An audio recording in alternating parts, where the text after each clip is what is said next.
Start recording. Tonight we have a guest speaker. I'm so excited to introduce Shelbi to everybody. Probably most of you know her. She's one of the leaders on our team, and she's just been such a joy to work with, has really dove headfirst into coaching, has done just an incredible job, especially at producing really valuable content for her followers. And if you don't already follow her on Facebook, you definitely should. It's just a great example of how she really shares her lifestyle, shares valuable content, and it's just a shining light. So Shelbi is going to speak to us about how to stay consistent and how to be just see those results from being consistent no matter what. And it's really one of the foundational sort of character traits that we strive to have in the Shine Tribe, because it's what makes successful coaches. So without further ado, Shelbi, I am going to turn the call over to you. Okay, thank you. I'm really excited. I'm a little nervous, and sometimes when I get nervous or excited, I tend to talk a little too fast. So I'll try to keep that in my mind to talk slow with you guys. So I'm just gonna start sharing my screen here. Let's see. I've never done this before, so let's hope this works. Okay. I did the same thing, Shelbi. The first time I hosted the BTFP call, I think I finished the call in like 15, 20 minutes because I was like talking so fast. So no worries. Okay, so can you see my like flowers and stuff here? Yep. Okay, so the first thing, so I did trust the process and be consistent as my idea for tonight, because okay, we'll just start here with who I am, because that will lead me into what I'm going to go for. So I am 24 years old, and I'm a Christian. I am a wife since 2013, and my husband is a law enforcement officer and Air Force, and I have a 14-month-old little girl. I did go to college, and I finished with an elementary education degree, but I was pregnant and expecting when the school year was going to start, so I ended up getting a job that I could work from home. So I also work a full-time position as an administrative assistant for the president of a training company. So I kind of do his whole back office and keep the business going, and he does the face. So that's kind of who I am. And I started Beachbody coaching I started Beachbody in February, and then in May, finally, I committed to becoming a coach. Vanessa had been talking to me since I got my program, essentially, and talking about trying to do coaching and stuff, and I didn't even start without Shakeology and stuff in the beginning. And finally, in May, I decided to go into coaching and take a chance on this. And the thing that I had to remember was this, like, trust the process, because it's been slow, and I've had a lot of obstacles, pretty much every excuse that people can come up with for why this isn't going to work, I've probably had to face. So this is kind of really close to my heart. So think about this. When you start your program, do you expect to lose 100 pounds and keep it off in a month or even 5 months? Like, seriously, no, because, and I did that. I mean, I've tried everything from like doing like a fat fruits and vegetables and things like that for like 3 days, and that just, it just doesn't work. So how can you expect to do the same thing and have a flourishing business in the same amount of time? It just isn't going to happen. So, I mean, so I've been doing this since May, and I'm getting there. I haven't quite reached diamond even, but like, I can't expect overnight to be at this business and have it be taking off and just that kind of thing in just a couple months. And I found this quote, and it says, when things don't happen right away, just remember that it takes 6 months to build a Rolls Royce and 13 hours to build a Toyota. So it's not something that happens overnight, guys. It's going to take a lot of work, and that's why this is important. So what does it take? And I use this graphic a lot. and I just think it's hilarious because it's what doesn't kill you makes you stronger. And I just think of like my husband on a weight bench, like acting like this. He looks like he's dying, but he's not. So the three things I think that are most important is to be persistent, to have determination, but most important to be consistent, because like you have to want it and you have to be willing to put in what it takes to make it successful. But most important, you have to do it over and over, even when you're not seeing anything happening. So sometimes we feel like we're dying, but if we keep going, it's going to happen. So I had so much that I wanted to share that's been like helpful for me, but I decided to condense it down to my 10 tips that I feel like help me be consistent and trust this process. So the first thing I put was to honor yourself, because if you aren't taking care of yourself, then you can't be the best in anything, but most importantly, even your business in this case. But I know when I'm not, taking care of my health and that kind of thing, I'm not going to be a good mom. I'm not a patient wife. I'm not like, my husband is crazy busy and I try to keep up with him and I get frustrated and that kind of thing. And I get upset even with my business and not doing what I need to when I'm not honoring myself and doing my workouts and drinking my Shakeology and even my nutrition. That's probably my weakest point. I should have added that, is like just focusing on eating the right things, because like today I've been kind of off and it's feeling like it's throwing me off. So first of all, honor yourself. Second is to find your why. And this last time in Vanessa's challenge group, she put, it should bring you to tears for why you do this. And for me, my why is my husband and my little girl. And first, my husband is in law enforcement, and so every day he leaves the house, we don't know that he'll come home. So I invest not only in my health but in this business, because if something happens to him, I want to be the best mom that I can be to my little girl and know that she is going to have someone there that's going to be there, because my husband is my rock. And I'll share a little bit more at the end when I get to excuses, but I don't really have the support of my family at all. And as much as like your in-laws can always be there for you, they're not the same as your husband. And I just want to make him proud of what I'm doing and to be able to, I know he's helped us to get set financially if something were to ever happen to him, but I want to be able to feel like I'm not letting him down. So find your why and make sure that it brings you to tears. And the next thing is to write out your day, all of it, because that's the one thing that helped me the most to figure out like, how am I going to make this all work? Because I can get to the end of the day and feel like I have done absolutely nothing.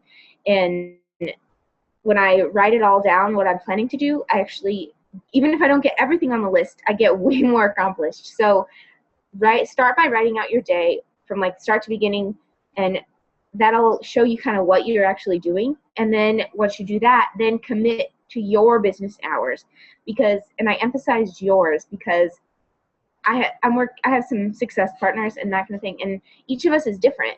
And like Vanessa posted the other day with her video, like she's got 4 kids almost, and her commitment and her business hours are going to look a whole lot different than mine, even though I work from home and keep up with my husband who's working and trying to keep up with my little girl. And we work, I mean, she's home running around and like getting it. She's at 15 months, so she's like getting into everything. So yeah, I have a lot of things going on, but I have more time probably than Vanessa does with 4 kids.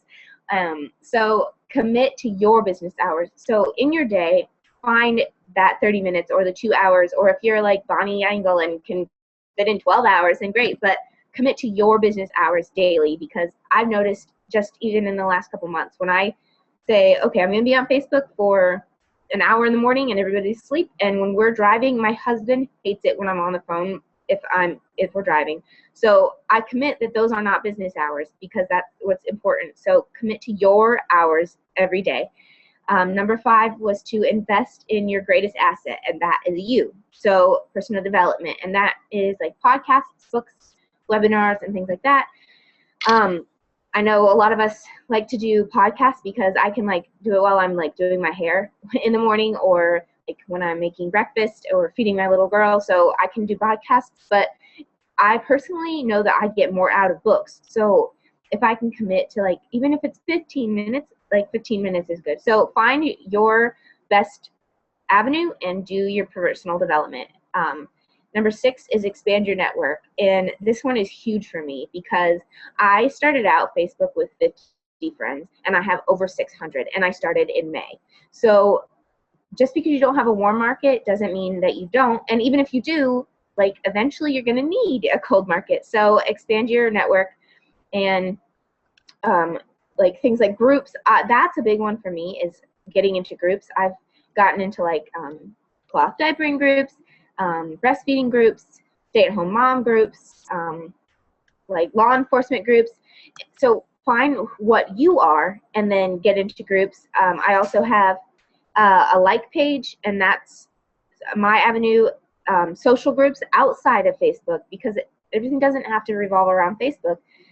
Your work, if you work outside of home, your past connections. So I've connected a lot with like my high school friends and middle school friends and college friends that I didn't have as friends before, and other social media platforms. Like right now I'm trying to build my network there via Periscope. So just find your way and expand your network. Post 3 times a day, and I broke it down so that it's literally this simple. And you can, I tend to try and do more than 3, but if you're searching for just 3, post these 3 because that's gonna fulfill the other parts of it. So share your workout, something about your life. So I try to share like something with my husband or something about like work or my little girl or whatever, and something about like coaching or how Beachbody is helping you, or what you're reading for personal development. And that's 3, and that's just giving them value, that kind of thing. Number 8, go on a date. And I always say date your spouse and that kind of thing, but in this case, find somebody on the Shine Tribe or somewhere else, or on BTFP or somewhere, and find a success partner. Because at first it was kind of weird, and I was like, I'm not a super, I can be an extrovert, but I'm not a super like, I want to be best friends with everybody. But in the last couple months, I have actually connected with 2. I have 3 success partners, but 2 of them were in like a trio, and we have just taken off. And it's been so much easier to be consistent because I have them. And because like when they're going through something, I can say, well, I don't have it as hard as they do today. And it just makes me do it again. And the thing is their success partners don't have to be just related to coaching. Like, I know somebody joked that Vanessa's team is all about like gonna have babies by Christmas and that kind of thing, or by summit of next year. But like all 3 of us are trying to like get pregnant, and so that's something that we connect on a totally different level. So go on a date and get a success partner, because that's what makes you be able to, like, I can honestly say 100% in the hardest part of the year, that has been what has kept me most consistent, is having those 2 behind me every single day. Like, even if we just check in and say like, how are you guys doing? Or like, I'm exhausted and I'm sorry I fell asleep when the girls went to bed. So that's what's number 1 been the best thing I've done in the end of the year here. Number 9, track your progress, and don't be deceived, because at the beginning of my coaching career, I did not do this, and I'm still pretty terrible at tracking my business. But at one point, I went and tracked back, and I thought like, wow, I'm really being horrible at this, and this is not going to work. And I considered that like coaching is just not going to happen. And I went back and I had earned like $300 or $400, and it was like, I'm not stagnant. And my husband will say like, this isn't going anywhere. You're not even making any money. And then when I can say, well, last week I made $100, then it actually, you're getting somewhere with it. And number 10, which is the most important, hands down, is to believe in yourself and don't be afraid to do something you've never done. I really loved this picture. It was perfect for what I was trying to mean, is like, you're only confined with the walls that you build yourself. Okay, so this is pretty, like, some of this is emotional for me, but so we have all these excuses that tell us that we can't do it. Like, a big one for me is that I'm not enough. Like, I'm not capable of being a good leader and running a team that is consistent. I know I have like a lot of friends and other coaches that are like, how do you do this? And you are doing so awesome rocking your business. And guys, like, I love the thing, fake it till you make it, because I am not as awesome as apparently people seem to think, and I have such an insecurity about feeling like I'm capable of doing everything that I want to do. So I'm not good enough. I don't have enough friends, guys. I said I had literally less than 50 friends. Like, when I got out of high school, I made a big life change, and so I like got rid of all those friends. When I was in college, I was like, my life was my husband and like my fiance at the time, and like that kind of thing. And then I was pregnant, so then my family was that. So I did not want to be friends with people in really college or afterwards. I got through my teaching degree and then didn't get a teaching job, so I didn't want to be friends with any of those people. And then I was just a very private person, and especially with my husband being law enforcement and military, I just didn't have a lot of connections. So I don't have enough friends. I don't know enough people. I had 50 friends, and I have 610 or 620 now. So it's been like not even 7 months, and I have like, what is that, like 12 times as many friends. So I don't have enough friends. I don't have enough, I don't know people, or like people, I can't share enough of my story. Okay, so this is where it gets a little bit emotional and really super personal for me. So my family, I don't really share this with very many people. My family, I have not spoken to my family in almost 3-4 years since I got married to my husband, to the point where, like, growing up, a lot of the things that I struggle with, and like eating habits and emotional eating and stress eating and just even things that I still struggle with today. Like, I didn't have the best growing upbringing at all, and so things like that, I could say like it's their fault and blame it on someone else, but that's only me giving myself an excuse not to be successful. With my husband being in law enforcement and military, and with my family, it's like my family would blast pictures of my daughter and make it a big deal. And so between that and between my husband being in the military and law enforcement, I cannot post pictures of anything that has to do with my daughter. So I have to learn to share being a mom and the things that my daughter does, like having toys thrown all over our living room and trying to work out. I love seeing like Savannah does workouts with her little boys all of the time, all over her, Vanessa, and I can't do that. But I could say, well, I can't share that, so I can't be a good coach because I can't share I'm a mom.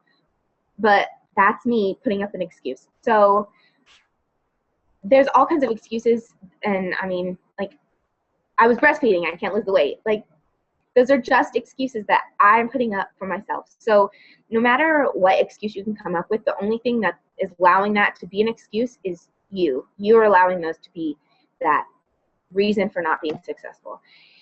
And don't forget to acknowledge your victories, because no excuse can stop you but you. And if you say I'm not doing well, just acknowledge that, because, like, okay, every month I can sometimes barely pay for my Shakeology, to be totally honest. Like, my income is not like this amazing income that sometimes I fake it till I make it on my posts, and it looks like I'm making more than I am, but I'm not.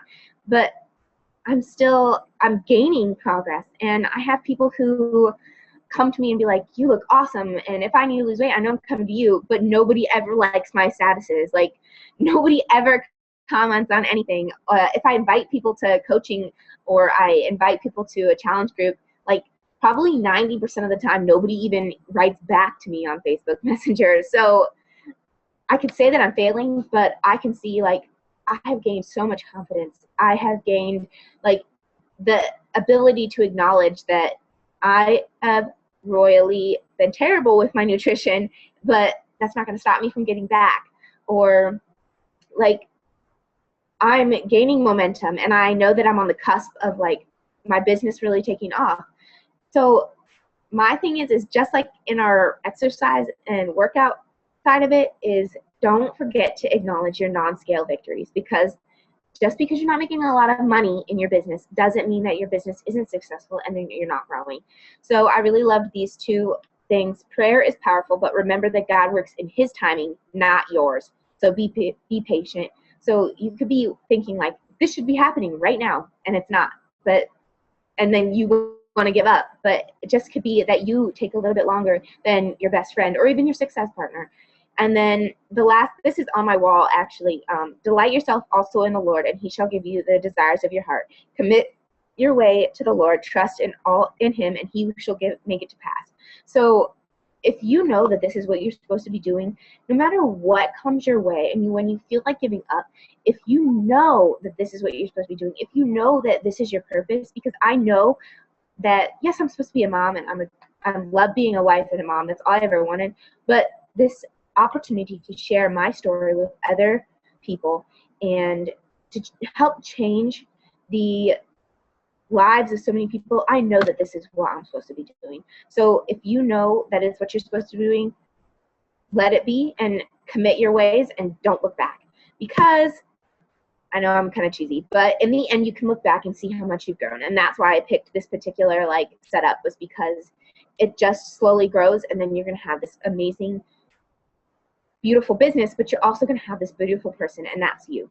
So I'm going to just wrap it up there. So that's what I have to share. And so stay consistent, because you're going to be awesome.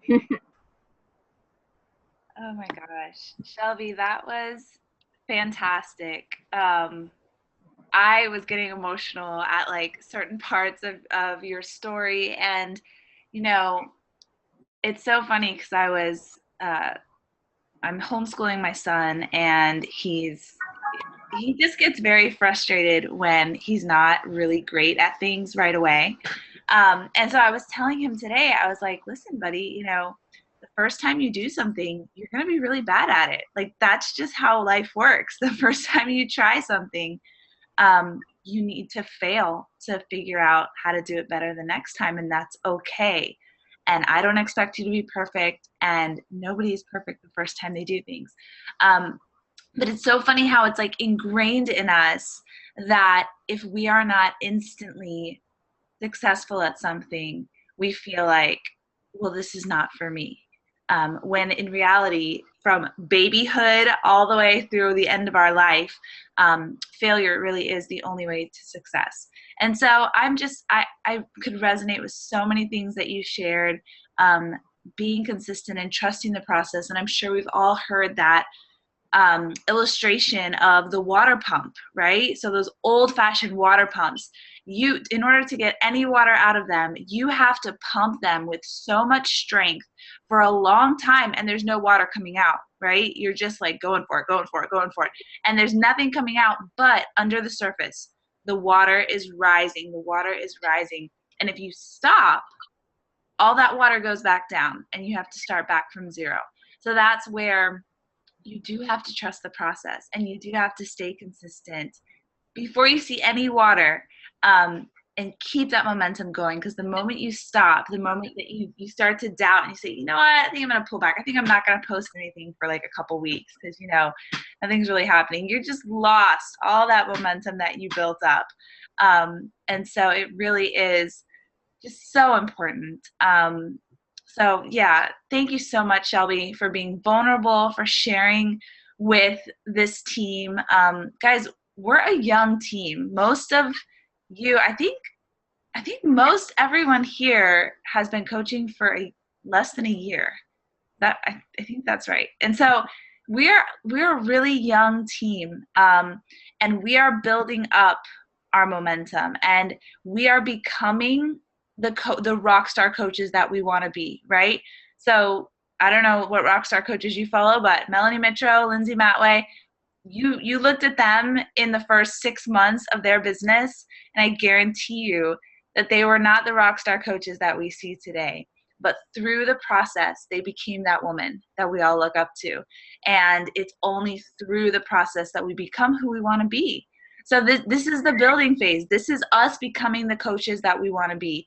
And then it attracts people. The better coach you are, the better coaches you attract. That's the law. right? I don't know if you guys have read John Maxwell, but when he talks about leadership, he says that you're going to follow someone who is higher than you. So if you're a 6, you're not going to attract an 8. An 8's going to follow a 10. And so the more that you grow yourself as a leader, the better coaches you will attract to you. So that's why personal development is so important. And that's why you have to give yourself time to attract those rock star business builders that you want to attract, because you can't attract someone if you're not leading from the front, if you're not the coach and the leader that's going to attract those types of coaches. So that's where this first year is really becoming that coach, is becoming that leader.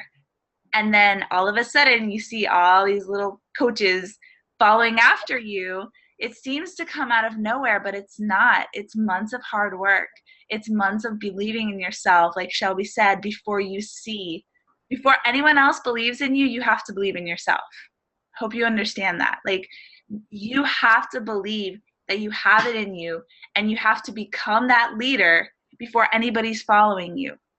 And once you step into that role, all of a sudden, all these people are just attracted to you, and they want to follow you, and they want to join what you're doing. So that's where it's not so much fake it till you make it. It's believe in yourself and rise to that level that you can achieve. And then everybody starts following you. And you feel like, well, once people start following me, then I'll feel, affirmed that I can do this.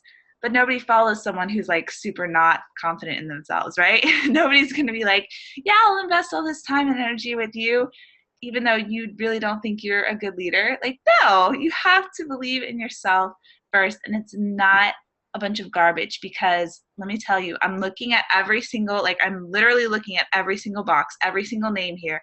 And I can say with absolute certainty, every single one of you has what it takes to not only be an amazing coach and help women with their health, but be an amazing leader of your team and help women learn how to influence others. That's all leadership is influencing others. That's what Shelby has done to us, right? She's been vulnerable. She's applied herself to personal development, and she's just passing on to us what she's learned in her journey, right? It's not like she's something special. I mean, she is, but she's just passing on to us and influencing us and inspiring us just by her journey. She doesn't have a PhD in Beachbody coaching, but she's lived it, and now she's passing it on to us. And so that is all that we're called to do as coaches. That's all. That's it. Pass on to other women what you've learned yourself and help them do the same.